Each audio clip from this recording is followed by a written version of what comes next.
So last season, they finished 7-9. Vegas has them at a 9.5 betting line, and the Slumpbuster audience on Instagram has them exceeding that at 55% voting for the over. Now, myself, I have these Chargers also with the over. I have them going 11-6.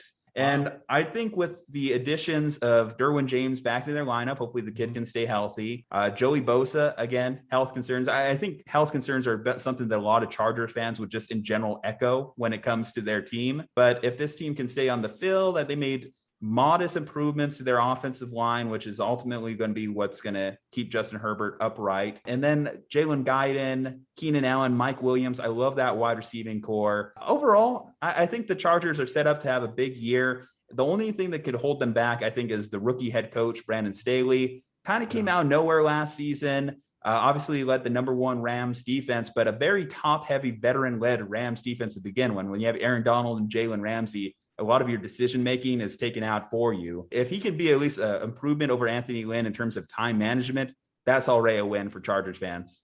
I don't want to come off like I'm bashing the Chargers. I think the Chargers are a good team. Like you said, injuries is going to be their main thing, and it's been bothering them at camp. A linebacker, Kenneth Murray, the first-round pick last year, he's been in and out of camp. I just read that Slater, who had a great preseason game, he hurt his back. He sat out of camp. Mike Williams sat out of camp today. Derwin James, of course, you want him on the field, but how long is he going to last?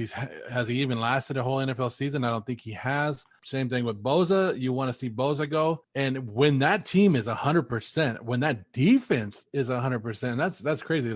Two teams in a row, I'm talking about defense, right? When that defense, on paper, they're a top 3 defense in my mind. But they haven't been able to put it together. I'm kind of iffy about the cornerback position this year. Chris Harris is their veteran guy, so we got to wonder what he could do. But the safety position with Adderley and the rest, and like we said, Derwin James, I like them. The defensive line it's okay. It's going to get there. I am still worried a little bit about that offensive line. Even Corey Lindsey, the center they spent all the money on, their big free agent acquisition, he was hurt early in camp. So the Chargers have to stay healthy for me to start believing in them and start giving them something. But I am going to give them more wins than I gave them last year. I mean, I picked them to win 7 games last year. They won 7 games, right? This year, I'm giving them 9-8. So I'm going, I guess, under is because you said 9.5.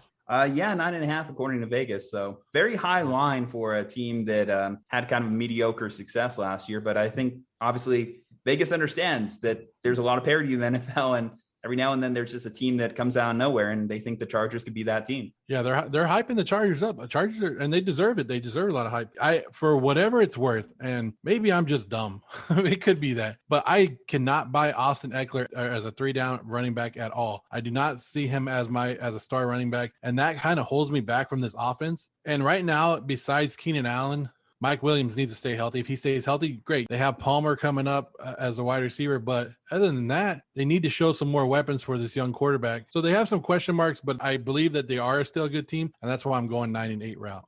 Austin Eckler staying up for 3 downs. I agree with you. I think that they are going to have to mix and match a little bit. And I don't think they have great running back depth. Like you mentioned, can he be a 3-down back? He hasn't exceeded, I want to say, 200 plus touches, something along that line as his threshold. And one big addition, and this kind of relates obviously into the next team in the division, obviously the loss of Gus Bradley, I think also a veteran defensive coordinator, is something to also factor in for the Chargers this season. Of course, Brandon Staley is going to come in and bring his scheme. You would expect him to run a lot more of the play calling, given his background. But obviously, Gus Bradley, a very well-respected defensive coordinator in the league.